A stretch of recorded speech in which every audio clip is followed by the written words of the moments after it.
Topic हमारा है organisation behaviour में ऑर्गेनाइजेशनल डेवलपमेंट। तो चलते हैं देखते हैं अपन ऑर्गेनाइजेशनल डेवलपमेंट।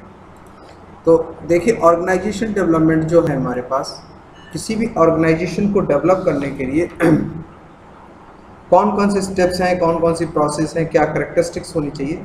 तो पहले अपन समझते हैं कि मीनिंग ऑफ ऑर्गेनाइजेशन डेवलपमेंट। तो ऑर्गेनाइजेशन डेवलपमेंट का मीनिंग है जो हमारे कीथ डेविस एक उनके अनुसार अपन बात करते हैं तो बोलते हैं ऑर्गेनाइजेशन डेवलपमेंट एक ऐसी शैक्षणिक ऑर्गेनाइजेशन डेवलपमेंट एक ऐसी शैक्षणिक कार्यक्रम है। क्या है? एक शैक्षणिक कार्यक्रम, एजुकेशन का प्लान है जो किसी ऑर्गेनाइजेशन को संपूर्ण संस्कृति पर ध्यान केंद्रित करते हुए नियोजन परिवर्तन लाने का प्रयास करता है। और यह विश्वास है कि मूल प्रवृत्तियाँ तथा संरचना संगठन की संपूर्ण संस्कृति में क्या करता है? परिवर्तन लाना चाहता है। इसके फलस्वरूप संगठन अपेक्षाकृत बेहतर ढंग से टेक्नोलॉजी के साथ साथ समायोजन करने में समर्थ हो जाता है। तो उन्होंने क्या कहा कि ऑर्गेनाइजेशन क्या है? एक शैक्षणिक कार्यक्रम है जो अपनी ऑर्गेनाइजेशंस की संस्कृति पर क्या करते हैं? ध्यान केंद्रित करते हैं और उनके साथ जो लाए गए परिवर्तन है उससे अपनी क्या होती है? ऑर्गेनाइजेशन का डेवलपमेंट होता है। तो ये किसने कहा? हमारे पास कीथ के अनुसार। एक और हमारे पास है फ्रेंच एंड वेल। उन्होंने क्या कहा कि ऑर्गेनाइजेशन डेवलपमेंट क्या है? ऑर्गेनाइजेशन जो डेवलपमेंट है वो एक दीर्घकालीन प्रयास है। कैसा है? लंबे समय, लॉन्ग टर्म प्रयास है जो हमारे पास क्या है कि ये लॉन्ग टर्म प्रयास है जिसके द्वारा कोई भी ऑर्गेनाइजेशन अपने समस्या और समाधानों की योग्यता पर विकास करता है। क्या करता है कि ये क्या एक लॉन्ग टर्म प्रक्रिया है जिसमें क्या है कोई भी ऑर्गेनाइजेशन अपनी समस्या एवं समाधान की क्या करता है? योग्यता का विकास करता है। और किसी भी बाह्य विशेषज्ञ होते हैं जो एक्सटर्नल बुलाते हैं के विशेषज्ञों के साथ क्या करते हैं? परामर्श करते हैं और उनकी सहायता से इंटरनल यानी अपने अंदर जो परिवर्तन है उनको क्या करते हैं? समायोजन करने में सफल होते हैं। तो ये हमारा क्या है? Organisation development. अगर हम बात करें ऑर्गेनाइजेशन डेवलपमेंट की बात करें तो ऑर्गेनाइजेशन डेवलपमेंट के लिए हमारे पहले पर समझते हैं इसकी विशेषताएं कौन कौन सी होती हैं। ऑर्गेनाइजेशन डेवलपमेंट की क्या क्या विशेषताएं होती हैं उन विशेषताओं पे बात करते हैं, कैरेक्टरिस्टिक्स पे बात करते हैं। तो पहला हमारे पास होना चाहिए प्लान चेंज। क्या होना चाहिए हमारे पास? Plan change. तो देखिए हमारे पास क्या है कि जो हमारे पास किसी ऑर्गेनाइजेशन की प्रथम विशेषता है कि जो नियोजता में हमारे पास जो अपन बुलाते हैं जो अपने एम्प्लॉय परिवर्तनों का होना बतलाना था। क्या बतलाता है? परिवर्तन। यानी हमें क्या करना है उनमें जो हमारे पास एम्प्लॉय है उनमें क्या करना है? परिवर्तन लाना। या ऑर्गेनाइजेशन में जो हमारे पास अव्यवस्थित संयोजन परिवर्तनों की अपेक्षा नियोजित परिवर्तनों को लाना। जो अव्यवस्थित है, जो चीज़ें खराब है, उन चीज़ों को अपन को क्या करना? हटाना, परिवर्तन लागू करना। यह परिवर्तन निरंतर क्रमबद्ध तथा उद्देश्यपूर्ण परिवर्तन होना चाहिए। क्या होना चाहिए?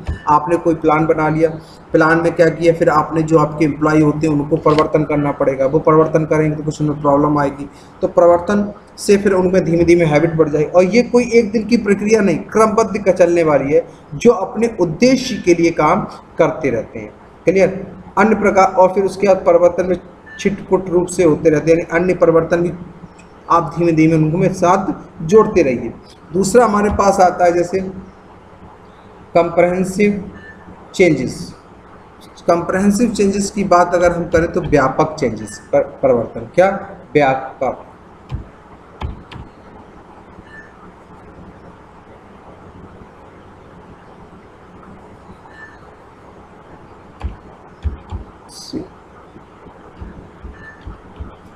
Comprehensive change.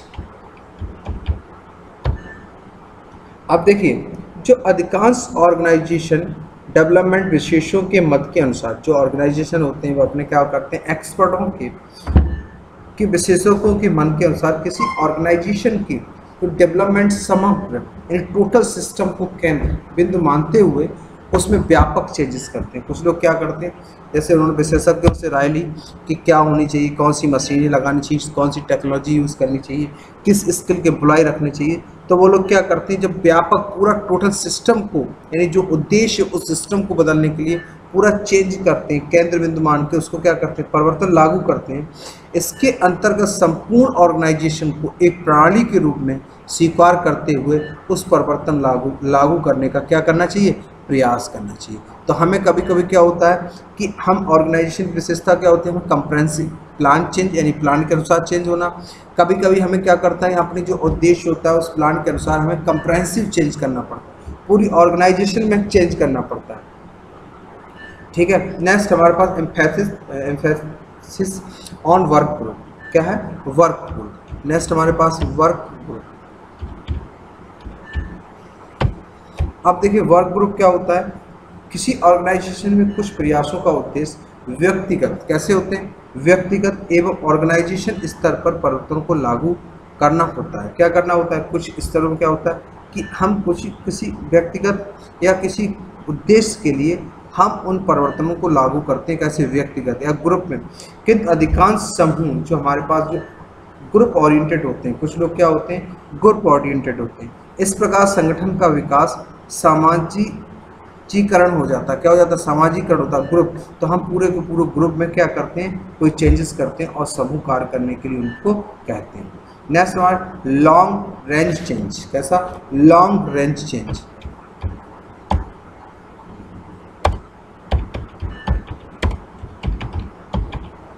ये हम किस पे बात कर रहे हैं, ऑर्गेनाइजेशन कैरेक्टरिस्टिक्स पे बात कर रहे हैं। अब देखिए संगठन के विशेषज्ञों का मत है, जो हमारे पास ऑर्गेनाइजेशन डेवलपमेंट के विशेषज्ञ, तो उन्होंने कहा इस पद्धति में परिवर्तन लागू करने में काफ़ी समय लगता है।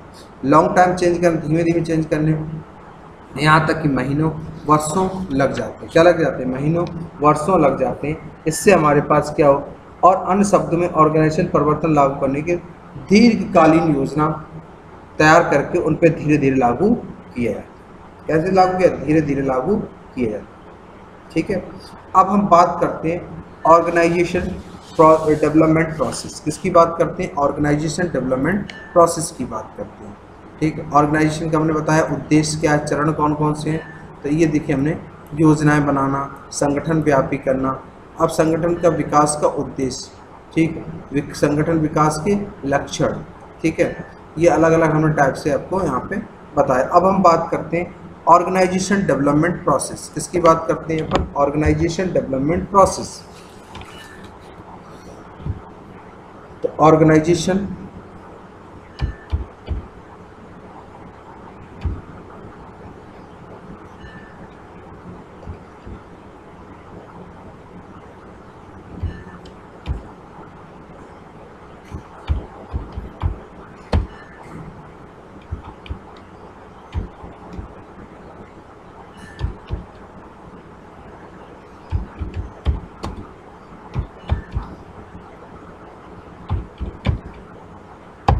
Organisation development process. अब देखिए किसी ऑर्गेनाइजेशन एक जटिल प्रक्रिया है, उसकी क्या एक जटिल प्रक्रिया है जो विभिन्न चरणों में संपादित यानी एग्जीक्यूट होती है, जो विभिन्न चरणों में एग्जीक्यूट होती है।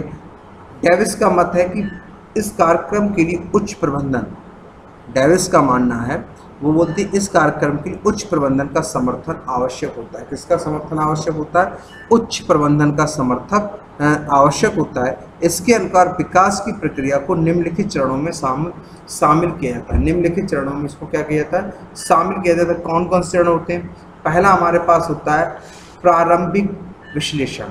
पहला क्या होता है, प्रारंभिक विश्लेषण।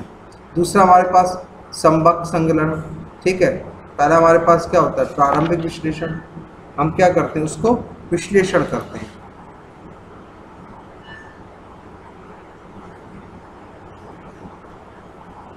ठीक है, विश्लेषण करते हैं। फिर कार्य योजना और समस्या का समाधान करते हैं। क्या करते हैं, कार्य योजना बनाते हैं, उस पर समस्या का समाधान करते हैं। फिर टीम बिल्डिंग करते हैं, अंतर समूह विकास करते हैं, मूल्यांकन का एवं अनुसरण करते हैं।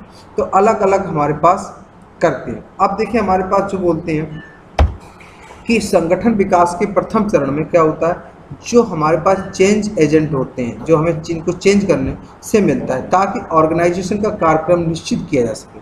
यानी हम मैनेजमेंट से निश्चित करते हैं कि हमें क्या चेंज करना है और उसके लिए हम अपने कार्यक्रम को निश्चित करते हैं। इस चरण के दौरान जो हमारे परामर्शदाता होते हैं और जो हमारे मैनेजमेंट होते हैं, व्यक्तियों के साथ हमारा क्या होता है, साक्षात्कार होता है और उनके इनपुट्स हम प्राप्त करते हैं। उनके क्या करते हैं, इनपुट। प्रारंभिक हम विश्लेषण करते हैं अपने विशेषज्ञों के साथ और फिर उनसे इनपुट प्राप्त करके हम उसके ऊपर रणनीति बनाते हैं।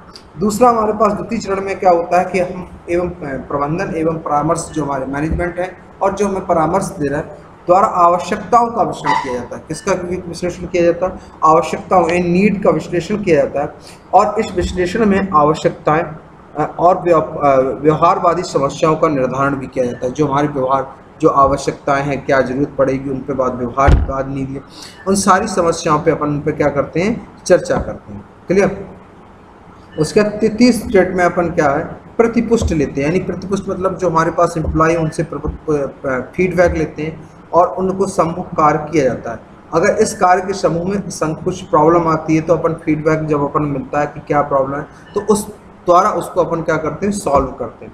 चतुर्थ यानी फोर्थ स्टेज में क्या होता है, कार्रवाई योजना और एवं समस्या का समाधान किया जाता है। जैसे अपने पास फीडबैक आ गया, अब उनके बाद अपन ने क्या किया, अपन ने उनकी समस्याएं कौन कौन सी आ रही, उन समस्याओं का अपन क्या करते हैं, निराकरण करते हैं। ठीक है, तो ये अपने क्या है, ऑर्गेनाइजेशंस की डेवलपमेंट प्रोसेस। ठीक, नोट सारा मैं आपको भेज दूंगा। उसके बाद अपने पास आता है limitations of organisation development. Limitations, अपने पास क्या, लिमिटेशंस। नेक्स्ट पॉइंट अपने पास लिमिटेशंस।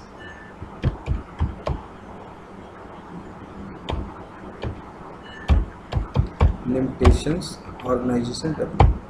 तो देखिए, ऑर्गेनाइजेशन डेवलपमेंट में कुछ लाभ भी हैं और कुछ इम्पोर्टेंस भी हैं और कुछ लिमिटेशंस भी अपने पास क्या है, कुछ लिमिटेशंस भी अपने पास है। तो पहले अपन बात कर लेते हैं इनके प्रमुख महत्व के बारे में, इम्पोर्टेंस के बारे में बात कर लेते हैं। यहाँ पे एक हेडिंग और डाल लेते हैं अपन, इम्पोर्टेंस।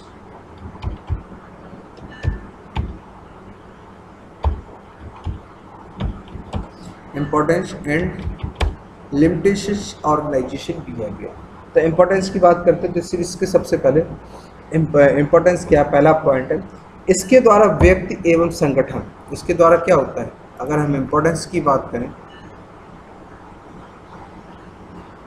ये लक्षण उद्देश्य इस पढ़ लीजिएगा सब लोग।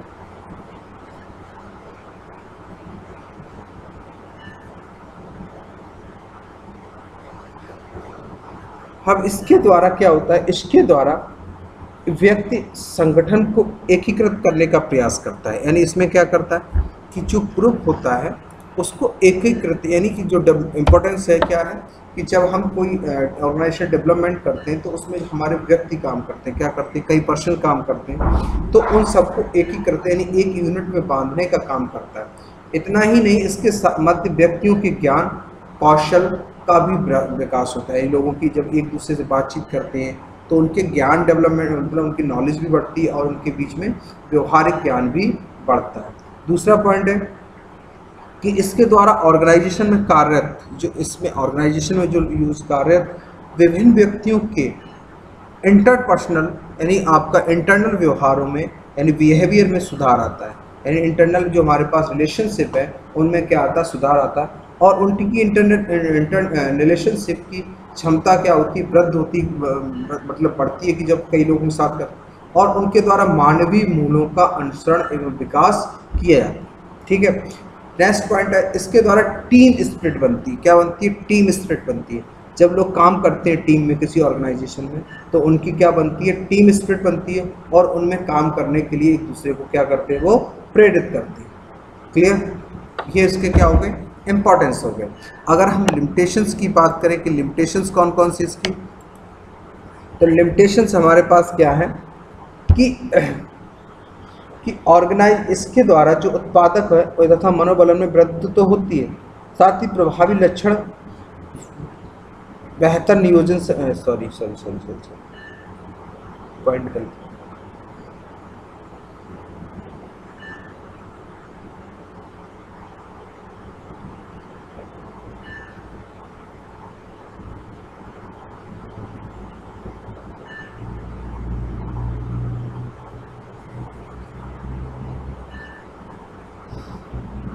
अब देखिए ऑर्गेनाइजेशन डेवलपमेंट पद्धति में ऑर्गेनाइजेशन डेवलप करने के लिए अनेक सीमाएं, कुछ लिमिटेशंस हैं।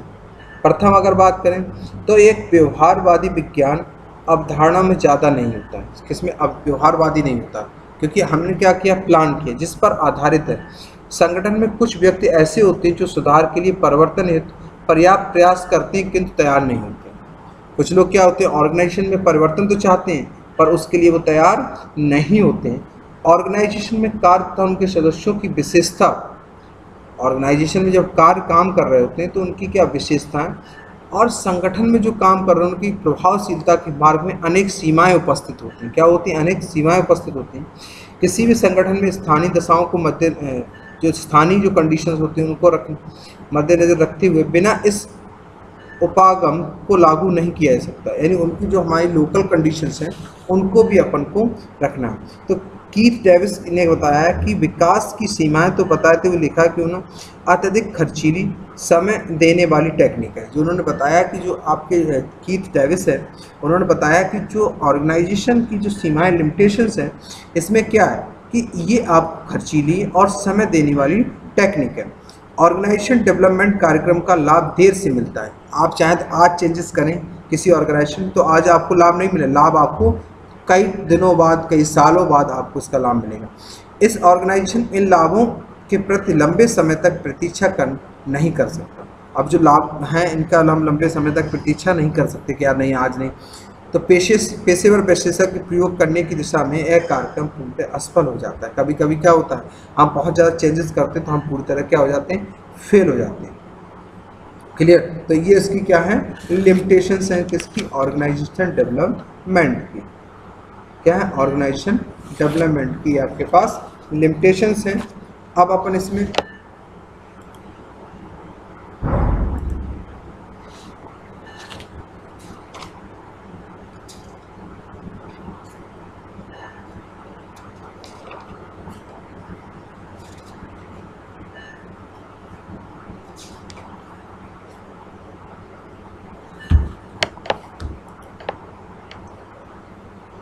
इसको आप लोग कर लीजिए, मैं नोट्स भेज दूंगा, ठीक है कल।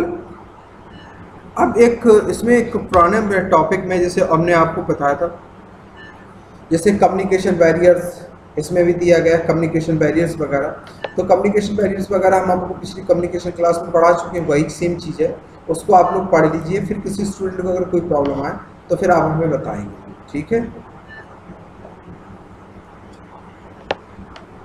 ठीक, आज की क्लास में इतना ही। नेक्स्ट क्लास में अपन देखेंगे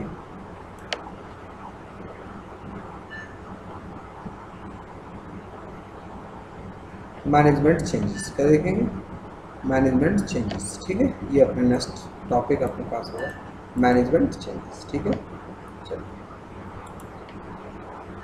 थैंक यू।